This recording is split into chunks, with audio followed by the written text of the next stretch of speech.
of our friends out there on the interwebs, wherever you may be tuning in from. I am Clarissa Constantine. I'm founder of the Parent Twin Connection, and I cannot even tell you how excited I am about the guest that I have today for Parent Twin Connection Talks. She is an amazing human being. She is a longtime friend of mine, and she's a hell of an awesome photographer. I can speak to that, having seen her work and also having been a former client of hers as well. Mandy of Mandy Penn Photography. Hi, I'm so excited you're here. Hello, I'm so excited to be here. So I Thanks for doing specifically that. asked you, Mandy, to be a guest on our podcast and our conversations here because I know you love working with high school kiddos, and obviously that's my jam as well. And I this month in March, we're talking about creativity and expression, and certainly senior photos are one of the biggest opportunities for kids to demonstrate their own creativity and expression. But before we get to that, can you give us a little bit of your background and why it is that you love working with teenagers so much? Yeah, so I am a mom of twins. They are 11, about to be teenagers in a year or two. And I have a boy and a girl. And when I was younger, I nannied a lot. So I loved kids. I loved seeing, how kids were, even within the same household, how they are and how different they are and how they can be based on, who they're around or who is parenting them. And so I really loved that. Then once I had my own kids, I kind of was like, can't really work right now. So, because it was cheaper to stay home with twins than Hmm. to get Yeah.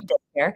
So, but I find that the more I do photography, the more I lean into being a high school senior photographer. And I think it's because seniors are so different. Like you could have the same types of boys that are both on the football team, but they both are completely different when it comes to their home life and what they like to wear. And I think that above anything is super cool because they're so different.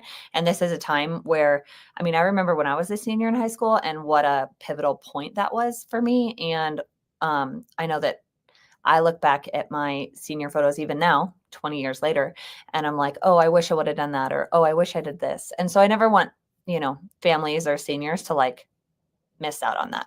So, Well, and rumor has it, and I know for a fact that you actually have experience on the other side of the lens as well. yeah. So when I was in my 20s, I did a bunch of modeling in Kansas City, and I actually, to stay up to date and to know what it feels like to be on the other side of the camera, I still do a lot of modeling, just to see how photographers make me feel, how to make my clients feel. And so I think it gives me a good edge on how to help kids be, or people in general, especially women, be, feel more comfortable in front of the camera. So. Love it. Love it. Love it. All right. So, one of the things that I hear you talking about all the time, and that I know you really wanted to discuss in this first part of our conversation, where we're focusing on building confidence in front of the camera, is really encouraging confidence over perfection. And I know you well enough, and I know you know me well enough to know that we are perfectionists to the nth degree. So, it's kind of ironic that this is something that we tell our kids, right? Or the clients that we work with. Talk to me about what you mean when you when you tell parents to encourage confidence over perfection when they're having their senior photos taken. So as far as senior photos, gosh, that's a interesting question. So it's like a few different things. So I like confidence because these photos they're obviously for the parents, they're for the moms and the dads, but they're really for the senior. So if I can make the senior feel confident, then the parents are happy. Like I can cater to the parents as much as I can, but I tell everyone in my consultations, I'm like, I'm here to make sure that your senior is having fun, that your senior likes the photos. Like, yeah, if you want them to wear a dress, we'll get one or two. But if that's not what they normally would wear, or if that's not what their personality is, I don't encourage it because they're not going to feel comfortable in front of the camera. And so the more I can make a high school senior feel comfortable, the more confident they are. And then I think because of this day and age and everyone's on their phones and they know how to take pictures already, it kind of makes my job a little bit easier because they know what they do and they don't like. But throughout the process, even with like guys and stuff, I'll show them the back of my camera. And the more I show them and the more I get to know them, the more confident they get. So whether they start out like super confident, it doesn't really matter. It's kind of like how they feel after they leave and then once they come back to pick their photos. So and I tell parents like, this is to be fun. This is to have a blast. This is to capture your seniors senior years, their personality, like whether that be them, sitting on a friend's couch or watching friends TV or playing Pokemon, or I had twins that did a lot of D&D. And so we incorporated that into the session. So I think that if senior photographers can take that extra step to see exactly what helps build that confidence, that, Mhm. because a dress for someone could be a confidence booster and it could be a confidence deflator for another person. So like getting to know Mhm. the senior definitely helps with the confidence part of it. It's interesting because I can think back to my senior photos, which were a completely different experience. They have changed so much in we won't talk about how many years. Okay. But I went into the studio and it was like glamour shots basically. It's not what we know as senior portraiture or senior photography today. And I can just hear my mom in my head if we had then what we have now going, "You're not wearing that, are you?" Yeah. Because my sense of clothing and my preference was totally not my mother's preference. Right. And so how do you navigate that? Like, I know I've seen pictures of seniors where they're wearing, like, totally ratted out jeans or, like, ratty jeans and flannels, and the parents are just like, "Oh my god, that's not my kid." Okay, but that is your kid. So, like, Yes. that's the thing. So, I'm very upfront with my parents, and I do a phone consultation, make sure that I'm a good fit, but then once we do the consultation in person, I have the senior and the mom there so that I am uh, I mean, I'm a professional, so I know what works and what doesn't, and so I'm very open about, "Okay, so what would you wear on a normal basis?" Mhm, Most parents are pretty good about, I think that that's a great idea. Would you be willing to do this? And then mhm, there's always like some give and take with both, but I'm good at like finding that line and not overstepping. But I'm mhm, going to be more pro what the senior wants because it's their photos. They don't want to look mhm. back and be like, "Oh, mom made that dress and made me wear it and I just hate all those pictures." Because when it comes down to it, the more confident they are, the more they're going to love their photos and the more they're going to love the experience. So, and I think reiterating that to the parents is huge because they're like, "Oh, okay, that makes sense." So like bringing it down to like a level where everyone can understand. But Mhm. I'll tell mom, I'll be like, I know that you guys are paying for this, but this is your daughter or son senior year. And so we want to make sure that we capture them the best that I can and their For personality. who they are now. Yes, because they're never going to be this same person. Mhm, I'm completely different than I was as a senior. And mhm. so, which I'm thankful for, but like I go back and I wish that I had, more personality in my photos instead of just look at the Mhm. camera and smile. And so Right. I think that as a photographer, my job is to demonstrate the balance between the 2. Mhm. But, I mean, if that's what they wear every day, if they wear yoga pants and a tank top, come in yoga pants and a tank top. That could be one of 3 or 4 outfits. I'm not a Mhm. photographer that's like, "Oh, you get 1 outfit. Have fun Right. deciding which one that Right. is." So knowing that is also a big thing. So, And so that goes a long way to the next point that I know you wanted to make, which is to do everything that we can to help the teen feel prepared and comfortable in front of the lens. So clearly, putting them in the clothing or giving them the flexibility to wear what they're comfortable in mhm, goes a long way. But there's still a lot of kids and a lot of adults, frankly, who don't like being photographed. Maybe there's a certain physical feature that they don't like about themselves, or maybe they're just shy and they just don't feel comfortable in front of the camera. What can we do to help them feel more comfortable? Because I'm willing to bet that what you're about to tell us for being comfortable in front of the camera is going to be a life lesson as well. So, what do you got?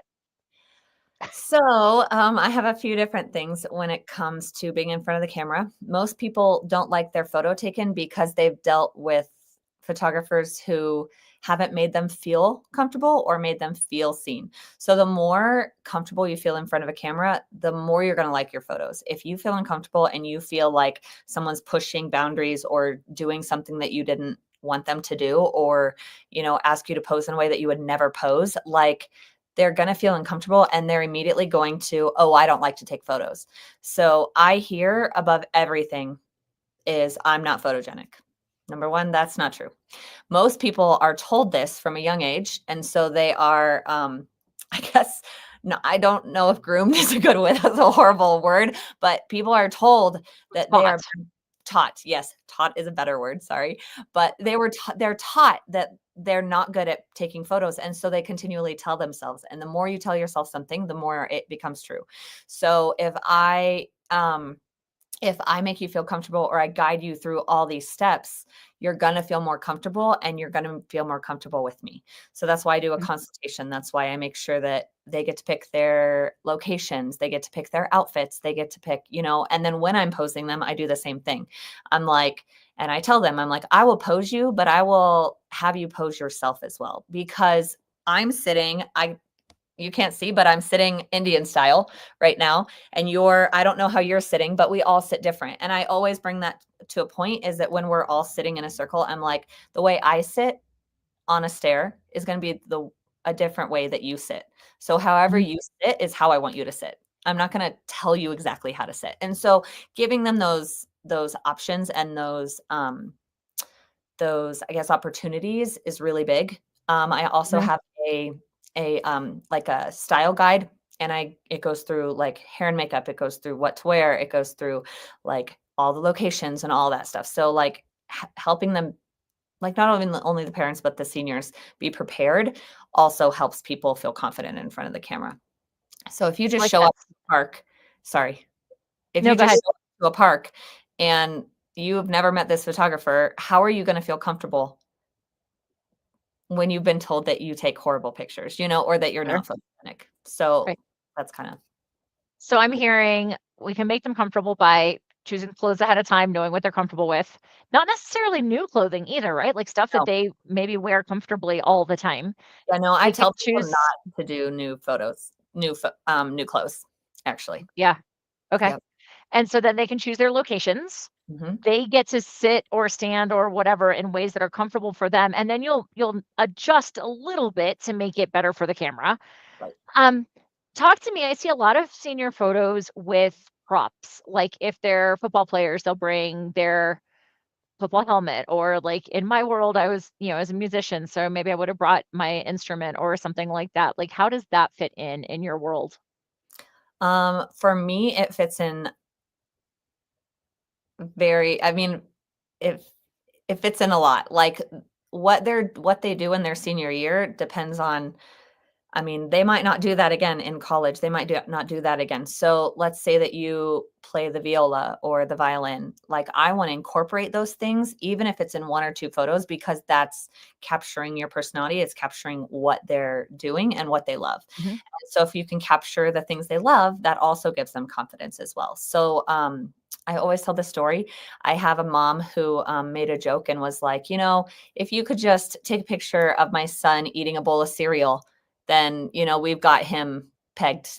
And so at his senior photos, we actually brought a big bowl and cereal, and he ate it downtown. And they're the most fun pictures because it was thinking outside the box and it was very much what he does on a daily basis. So I Mhm. try to take parents and seniors through that, like, okay, well, what do you like to do on the weekends? Like, it doesn't have to be a sport, it doesn't have to be music, but like, is there something that you like? Do you like volunteering? Do you, is your dog your best friend? Like, let's include the dog, let's include, so props and dogs. And I like to include families in the senior portraits as well, because your daughter or son is already getting dressed up, so you might as well get everyone else dressed up and do some family photos too. So yeah. Well, part of the reason that I was asking about the props too is, I think back to actually when my mom passed, and I don't mean to be morbid about this, but one of my favorite pictures of her was one that I'm sure she didn't even know somebody was taking of her. She was a violinist and she was just playing in an orchestra or playing her instrument. And it just captured, like you're saying, like the essence of who she is or who she was, because that's when she was absolutely at her happiest. And Yeah. so, like, I look at that picture and it brings me joy now because I'm like, that's the essence of who and what she was at that moment in time. And frankly, that picture was taken well before I was even born, but it's Mhm. still the memory that I have of her, even though I wasn't there at that time. Like that's still, again, it just captured Mhm. 100% who she was. So I can relate to that being somebody who has a picture of somebody who's fast. Granted, we're not talking, high school seniors there, but that means a ton. So then, all right, so we've talked a ton about capturing their personality, like who and what they are through all these different avenues. What are some of your other, and I know I'm putting you on the spot for this, but what are some of your other favorite, like the kiddo with the cereal or somebody playing viola? Are there any other standouts that were like thinking outside the box situations that you remember over the years? I did have a boy who was very, very shy. He didn't want to be outside. He was like, I don't do anything outside. I don't like to be outdoors. Like I want, and it's great because I have a studio. But he was very socially awkward. And so he was like, but I don't want to be like looking and smiling at the camera. And I was like, you don't have to do that. Like that's not who you are. So that's okay. So we incorporated Pokemon cards actually. We did it to where the Pokemon cards were like falling all over him and he was like looking through his binder. So it's super cool. Same thing with the twins that did D&D. We set it all up and then they were just like playing with their favorite dice and stuff. So that was super fun. I had a boy um, who he made a joke and he was like, "Oh, we should do my unicycle." And I was like, "You know how to ride a unicycle?" I was like, "That's amazing." And he goes, "Oh, we can do that?" And I was like, "Of course, why not?" So we did the unicycle. So I like to like I obviously have my football players and my cheerleaders and all those things, but I tend to attract the interesting and quirky kids, which I actually love because I can actually capture their personality a little bit more than I think than, because they're a little more and I'm really goofy. I like to laugh at myself. I like to make fun of myself. So I think that also helps the confidence part with especially the kids that are a little more reserved or scared. Um, but just giving kids options and telling them that they don't really have a limit of outfits or limit of time is always really good because then they're not like, "Oh, I only have an hour to get great photos." Because if they're thinking about it, then it's going to make them anxious and it's going to make them nervous. Mhm. So, it was a little off topic, but Oh, yeah. no, but it's So, I will share again because you and I have known each other as long as we have. It doesn't surprise me that you attract the interesting and quirky clients because you attract the interesting and quirky friends as well. yeah. Yep. Okay, so you've talked a lot about your process, like a phone consultation with parents and then an in-person consultation. And we've got to know a little bit about you and how you do things. Mhm. But we're certainly going to have folks listening in who aren't necessarily here in Colorado or even the Colorado Springs area to work with you. Can you give us a handful of guidelines as to when parents are looking at or when families are looking to find the right fit photographer? What are some things that you've seen from your years in the industry and it's not necessarily a good or a bad or a pro or a con, but what are some of the things that families need to consider when they're looking for the photographer who is the right fit for them? Because I know a lot of families invest a good amount, as they well should. Like, this is a rite of passage for their kids, right? So, like, Mm. what do they look at when they're wanting to find the right fit? So I think the biggest thing is obviously location. Like if you're going somewhere, like looking up, if you want, like let's say that we were traveling to New York and I wanted my senior pictures there. I would look up obviously New York photographers, but not only is budget a big thing, because as a photographer, I would rather pay higher dollar for better pictures and I would rather be taken through an experience rather than show up at a park and just get pictures taken. So it really depends on your budget. So I would say that's number one. But you're going to have people that first start out that charge $100 for all the images. That's probably not a good thing because they're not going to take the time and effort it takes to actually get to know your child and to actually give you what I think they need. Mhm. So I would recommend going with with a photographer who's been in business for at least 5 years, maybe has some credentials under their belt. Someone who's constantly learning, I think, is a big thing. And then I also think that doing a phone consultation as well as an in-person consultation before they ask you to book is a huge thing. Just because you like their prices doesn't mean you're going to like them, and just because they sound good on the phone doesn't mean you're going to like their energy. And so the more you can get to know the photographer, and the more I can get to know my clients, the better fit we are for each other. So does that answer Love it. some of that? Yeah, no, absolutely. Because again, I know a lot of people look just at budget because budget is it's a big concern, right? It's a big thing. If it's not in the coffers, it's not in the coffers. But once you kind of pass that hurdle, then we go, how am I going to maximize the investment? And I think if people look at it more as an investment, like you're documenting who and what your child is at this point in time, Yeah. I think it's every bit as important as, college admission support because they're only a senior once, and that's a huge, huge piece. It's just, again, it's a huge experience for them. All Mhm. right, so we're going to round out this portion of our conversation with one final question, Mandy. I ask all of our guests this question. Okay. Everything that we do at Parent Tween Connection is based in what I call the foundations of connection, and I'm holding them up. If you're seeing us on video here, these were a result of a conversation that I had with myself however long ago, where I said, at that point, I'd been an SAT and ACT coach for like 2 decades, and got a lot of people like Mandy in my world who work with teenagers. And I was like, why is it that teenagers so often are ready and able to talk to us about big, important things in their lives before they're ready to talk to mom or dad?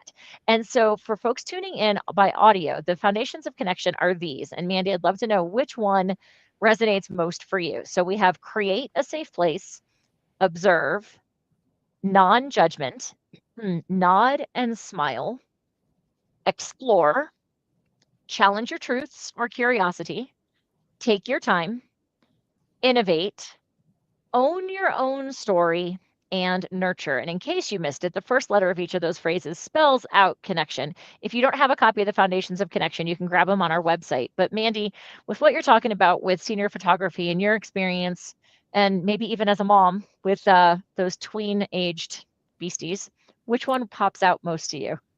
I think they'll own your own story. So I got into photography to tell stories. And so I think that especially high schoolers or teenagers in general, they have a story to tell. And if you can capture that as far as a photographer goes, that's so worth the time and effort that it takes to, get them to come out of their shell.